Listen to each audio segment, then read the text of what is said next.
Goeie, het is donderdag 22 januari. Dit is Bient. Met Joen aan tafel Evert Wilstra, die het skiliën shot als de redding van de Overstedentocht. En de dirigent van het jubilerende Lemster mannenkoor Harm van der Meer. En hoe verwerk je een skieding? Joke van Balen, die het toch er een boek uit te schrijven. Nothing quite communicates anger and animosity like the middle finger. Well, for one man in Metro Detroit, the gesture of ill will also doubles as patio furniture. When he bought this bird-flipping bronze statue for his new house right next to his ex-wife's. Ja, Joke, dit voorbeeld zie ik in die boek. Ja. Dit gebeurt al in Amerika. Klopt. Is het nou een uitzondering of gebeurt het wel volle vaker dat mensen gewoon echt heel lelijk binnen naar een skiering? Nou, het is wel een uitzondering en het gebeurt hier in Friesland natuurlijk helemaal net. Ik heb ook geen middelvingers in Friesland. Nee, zeker net. Maar ik weet dat in Polen dat er een keer gebeurd is als een boze ex, die tandarts en haar ex-man, die kwam bij haar om een controle. En zij had hem onder verdoving gebracht en ze had werkelijk al zijn tossen uit zien moelen lutsen. Dus het komt ze nou en dan. Maar het is wel incidenteel. Gelukkig maar. Ja. Als het om een oud vierlepper en overstedenrieder Evert Wilstra leidt, dan komt hij er weer. De Overstedentocht. Vol moeten de rieders dan wellicht een pad van de route op skilers dwan. Dat net de hele route altijd nog breed is online wordt, is trouwens net heel nij. Daar komen ze sprinten. Daar liggen de eerste al op de grond, die zijn weggegleden. En deze horde rent achter ons uit, daar duikelen ze over elkaar. Maar in Parkheer moet een duivel zijn klunt worden. Bosman en Skipper zitten in een karke. Maar wat net in beeld is, Henk Schuler en Dirk van der Duim die worden achter op de fiets gebracht. En toen zei Dirk Toornstra, die zei, nou ja, als je hem vindt dat het kan, dan sjouw ik ze er in Haans ik wel terug. Als je hem tenminste acceptabel vindt dat ze nou rennen. Ja, Evert, die oplossing eigenlijk is om stikken van gedeeltes van de Overstedenroute, om dat skielerend oor te lezen. Hoe zocht het Fadi? Nou, laat me vooropstellen dat het zo een oplossing wijzen kennen. En dan moest ik een beetje zien als een needjulp. Want ja, we weten al het klimaat verandert. Als er nog Overstedentochten komen, dan zal dat de komende 20 jaar zal het barren moeten. En het zou er verrekte jammerwijze als we net meer op reden die Oversteden rijden kennen. En dan zocht het een beetje somber in, heb ik het idee. Nou, als het om het klimaat leidt. Eerst ik leurde dat ik net zo boord, ja, dat ik denk van, nou, dat zit al wat tafelen met die opwarming van de Ierde. Maar had ik verleden week gelezen kennen, een verhaal van Piet Paulusma, mocht er een Overstedentocht komen, dan moet het de komende 10 hier met het wel barren, want hoe 20 jaar dan is de temperatuur, ik in Nederland, ik in Friesland, als sabot oprond dat die koren heel lies binnen. Nou, vandaar mijn idee van, nou, laten we dan met z'n allen bezieken om het dan nog een keer voor wat te krijgen. En daar zo'n oplossing wijzen kennen voor een liedspad, let me helder wijzen, voor een liedspad van de route. Dus zei ze van, nou, van het ISA, op skilers en letter op reden verder. Ja, bij 1 kilometer of 5. Kilometer 5, misschien 10, maar dat moet ik het maximum wijzen. We moeten de formule van de Overstedentocht, die moeten ik naar de boot ontasten. Want die wedstrijdrieders dan, die moeten ik dan... Nee, zeker niet. Het Overstedenbestuur en ik de leden wel graag dus dat de wedstrijdrieders en de toertocht bijna bloed. En dat moet ik ze beloven. Dat is de kracht van de Overstedentocht. Maar wedstrijdrieders er binnen met 400. Dus die kan wel, begelijk in 2012 weer de lust net sterk. Nou, dan zullen de wedstrijdrieders gewoon op reden kennen. Misschien ik de oudere rieders, want ja, ben ik zantigers bij. Nou, om die op skilers is misschien ook wat lastig. Maar al die jonge rieders, die kennen wel van het ISA, op skilers, letter we skilers onderbinnen, hup, stikje skielerje, de redens waaronder en dan weer verder. Ja, maar zat ik steeds als uiterste mogelijkheid om toch nog te bezieken om een Overstedentocht voor elkaar te krijgen. Nou, we hebben van een beetje vanzelfs op Tialf West om even te hiften wat die hele fanatieke rieders, want die ben wel alle dagen ontraind vanzelfs, wat die van die idee vinden. Nou, ik vind wel dat ten koste gaat van de Overstedentocht op zich. Verdwaasde de ideologie.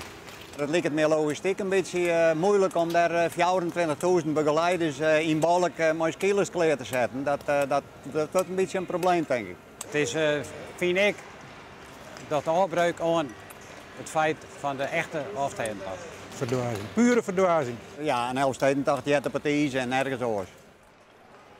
Ja, ik moet eerlijk wezen, ze zijn alle net zo heel erg positief, Evert.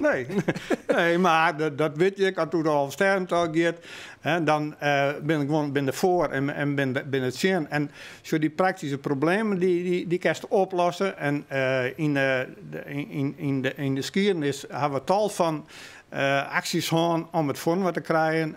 Ierstransplantatie en dat soort dingen. Ja, de finish weer vroeger. Ik gewoon hier in het centrum van Ljouwert. Maar het docht een beetje, en dat verneem ik ook onder de reacties van de meesten, het docht een beetje onder de charme van de Alversterentocht. Ja, dat vind ik correct net. Ik vind de charme van de Alversterentocht is het klunen, is het rennen naar de zwetten. En ik bij de finish op de bonken, en ik in de bus naar Ljouwert.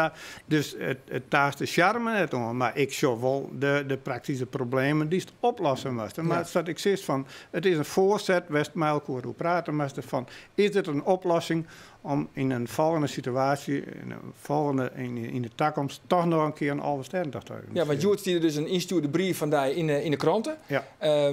Ja, en hoe nou verder? Want ja, is het alleen nog maar gewoon een proefballonnetje? Of is er nou een ontekende brief richting Huddegriep, Rick Stritwoy ter attentie van de heer W. Wieling? Nee. Ik zou al de tegen me inaanwijzen als het een keer op agenda kwam van eerst de bestuursvergadering en misschien de ledenvergadering.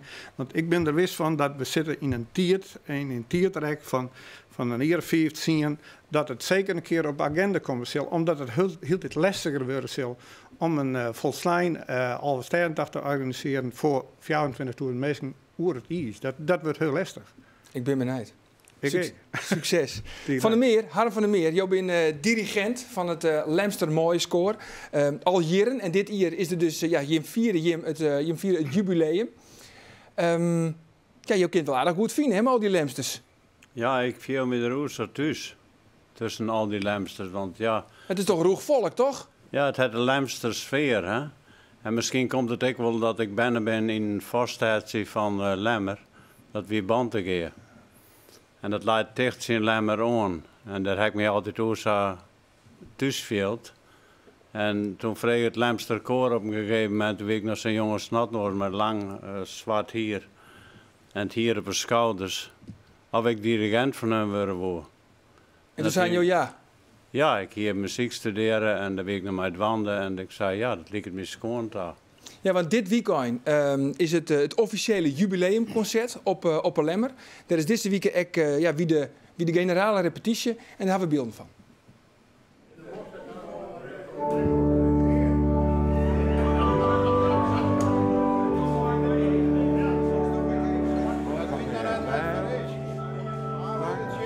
Nou, zo klopt het volgens mij. Klaas, Jelle, Henk van den Berg.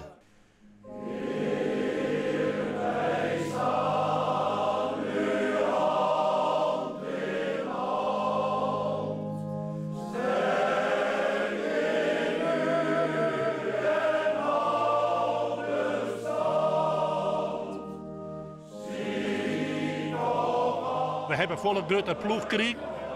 We willen zeker van 80 man. En nu ben we maar 124 man. En ik vind de sfeer dusdanig dat ik hier blij waar ik kom. En er werd een weekend in aanken.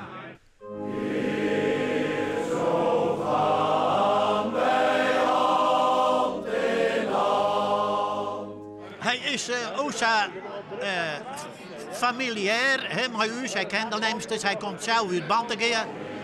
En hij doet alles met een kwinkslag. Hè. Ja, dat brengt de fleur in.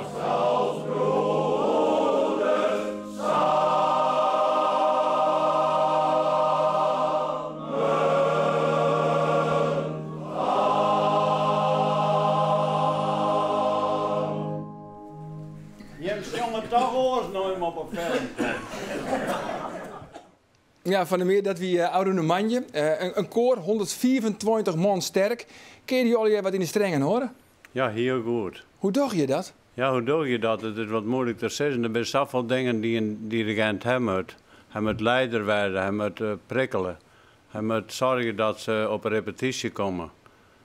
En als je ervoor staat, dan moet je net altijd hetzelfde doen, maar je moet ook oren dingen doen. Het moet interessant blijven voor de mensen. En er komen steeds meer leden bij, dus er is wat aan de hand. Maar hier nou 124 vrouwen west, hier dan niks zo lang volhouden? Nou, als de Lemster dit jaar, dan zouden ze dat hier wel volhouden, want dat is gek op verhaal.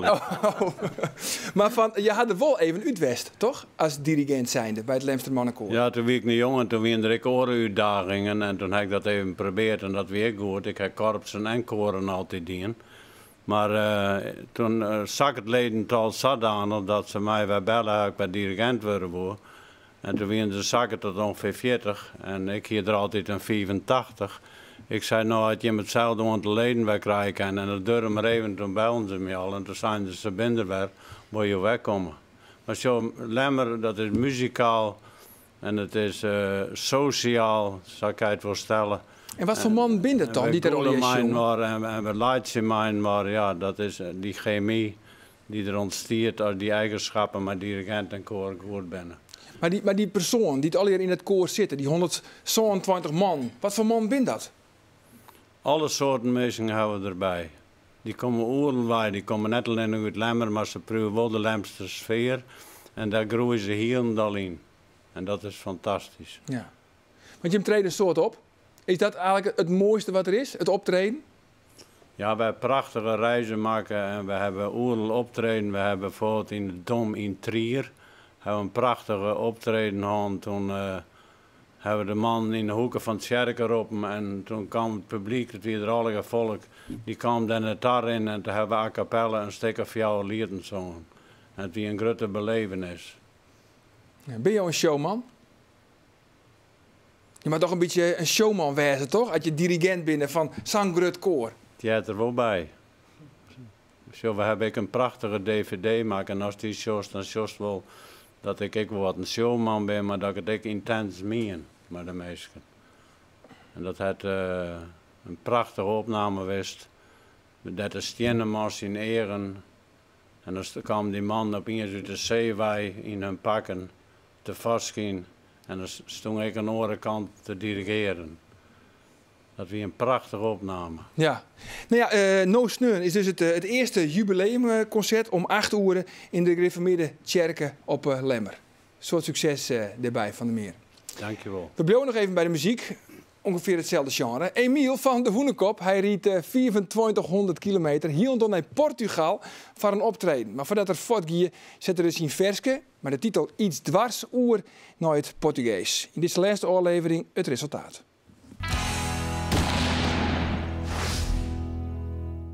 Qual é o problema? Eu quero de saber. Eu desagrado fugir esta menstrua. Ik weet net dat ze er wat chocola van meidje kennen wist hoor. Ik had het een beetje knullig vertaald. Maar ja, ik hoop dat ze vooral waarderen kennen dat ik de moeite nam hou om te bezieken om een Portugees versje te zien. Eu não sei muito, mas uma coisa é certa. Algo está incomodando até o cu adivina. Ik had er geen verwachtingen van. Ik mag maar even zien. Ik hoop dat het heel gezellig wordt, wist wel. Maar ik merk wel dat die Portugezen, die moet wel echt... Ja, ze moet wel een beetje loskomen of zo. Maar ja, dat maakt het me niet uit. Ik pak gewoon een gitaar binnen en je zet te spelen en hoe mensen op reageren. Ja, we zeggen het wel. Ik bedoel, we hadden een hartstikke leuk tripje gaan we ervan maken. En dat stel je voor, ik hier daar zit en die mensen een boeit hun al geen reet. Nou ja, dat maakt het er niet uit. Ik ben er toch in de West. Ik bedoel, ja. Ik kan de mensen net dwingen om het mooi te vinden. Oh, dan komt het puntje er terug. Ja? Nou, dan krijg ik wel laaien.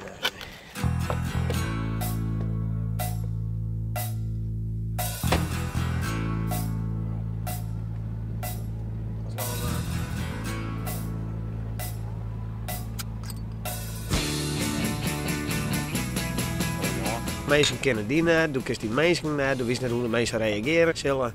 En dan is het spannend, wist je? Dus ja, weer op en al 10 van hoe meer boeten Friesland spelen. En dat gebeurt ook al wel. Maar ik denk dat we eigenlijk echt wat concretere plannen maken moeten, wist je? Hoe zeggen dat we zeg maar, bepaalde gebieden echt onvallen kennen.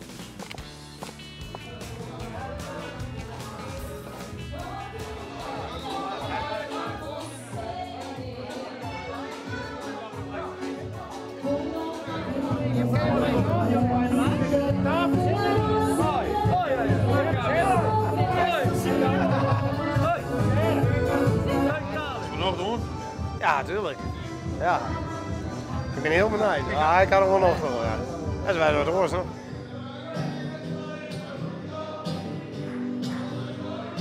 Go está incomodando. Go está grande incomodando. Nu voel die zeer uma coisa e depois vamos alvadar. E quando o que é, dizes nada e vais. Eu venho na tua copa. Go está grande incomodando.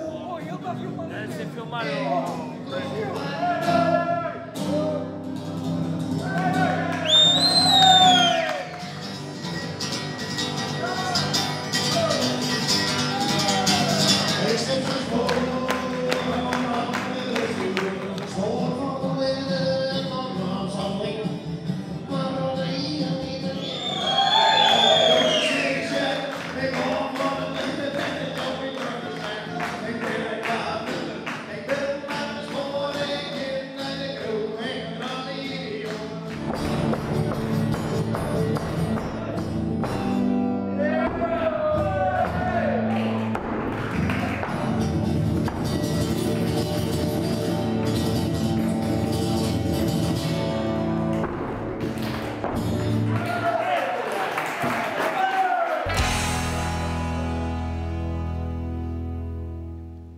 En ben je lieke enthousiast uit de Portugezen? Like dan de Bient-pagina op Facebook. En dan kun je dit winnen, een Hoenekop CD-box en ook nog eens een pen. Hij is ook nog signeerd trouwens. Wat vind je trouwens van de muziek van de Meer? Ik moet er even naar wennen. Jo, moet er een beetje aan wennen. Dat kan ik me iets bij vaststellen.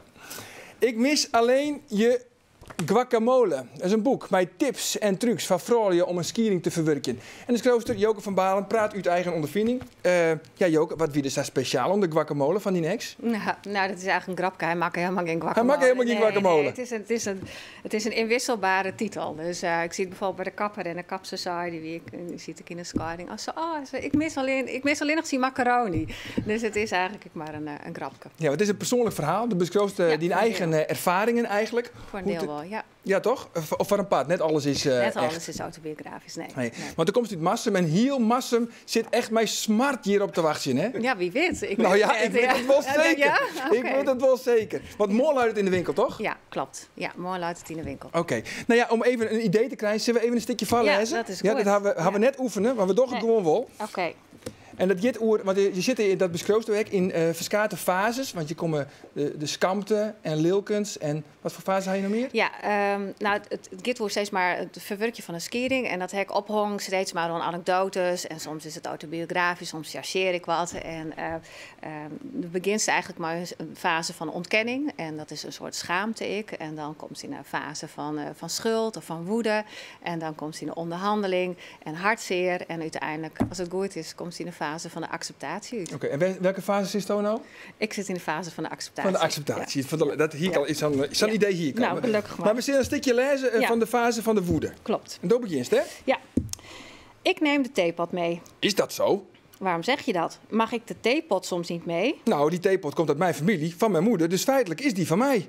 Toen je moeder die theepot kwam brengen, wilde jij hem linea recta in een container gooien. Ja, maar dat heb ik uiteindelijk niet gedaan, want hij staat nu hier voor mij op tafel, zoals je kunt zien. Jij vond het een truttige oude wijvenpot. Ja, echt mooi is hij niet, maar het went wel en hij komt toch uit de familie van mijn moeder. Maar jij drinkt niet eens thee. Ja, maar dat wil nog niet zeggen dat ik geen theepot nodig heb. Ja, maar ik houd van die theepot, dat begrijp je toch wel? Het doet me denken aan het thee drinken met de kindjes, met mijn vriendinnen, met mijn moeder. Gewoon aan alle gezellige momenten hier aan de keukentafel met ons. Jij houdt van een theepot, alsjeblieft zeg. Doe niet zo zielig.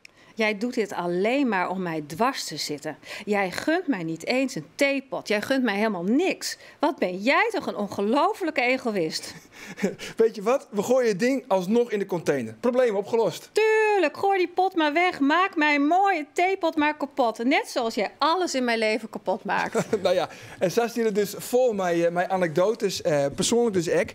En het is vooral een boekje van vrouwen. Ja, eigenlijk wel. Eigenlijk voor vrouwen die ik in een skiering te landen komen binnen of in een relatiebreuk. En het is eigenlijk het boekje wat ik zelf ook graag lezen wil hier toen ik krek in een skiering te landen kwam. Ja, want?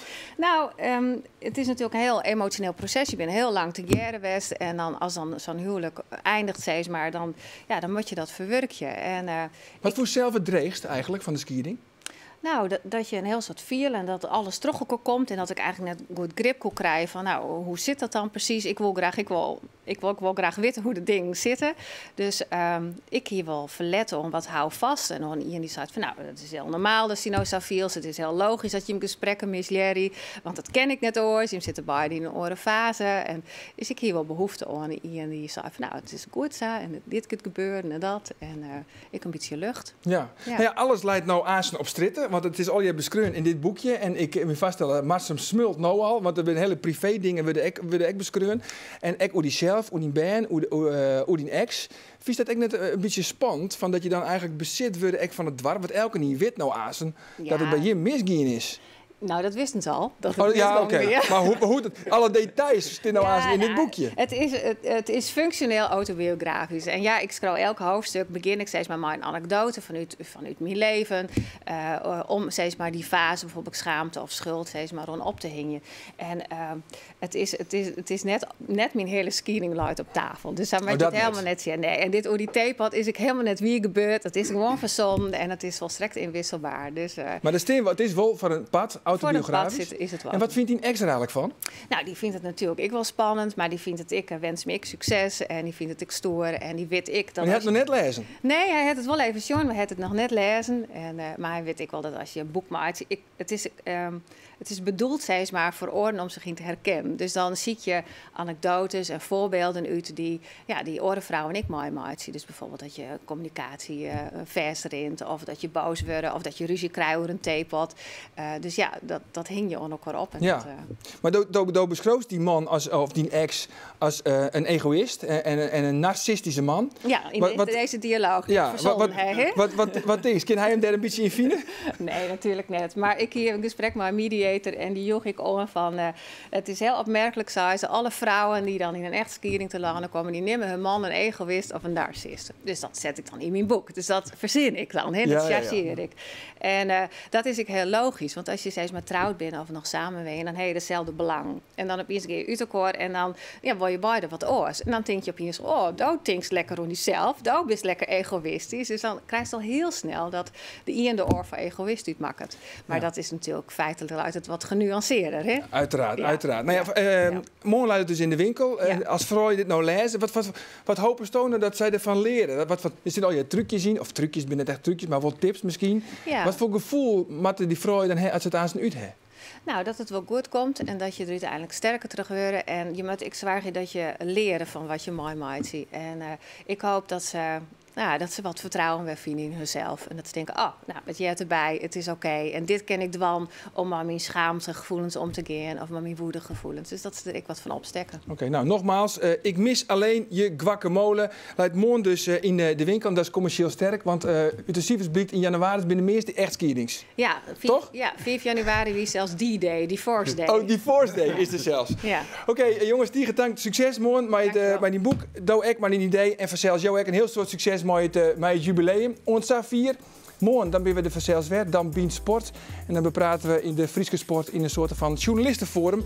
En dan gaat het onder oren over het plak van het nieuwe Cambuurstadion. Joert had de club en de gemeente Ljouwert nog een peteer horen. Waar weet, morgen, hoe dan ook, nog een hele gezellige dag.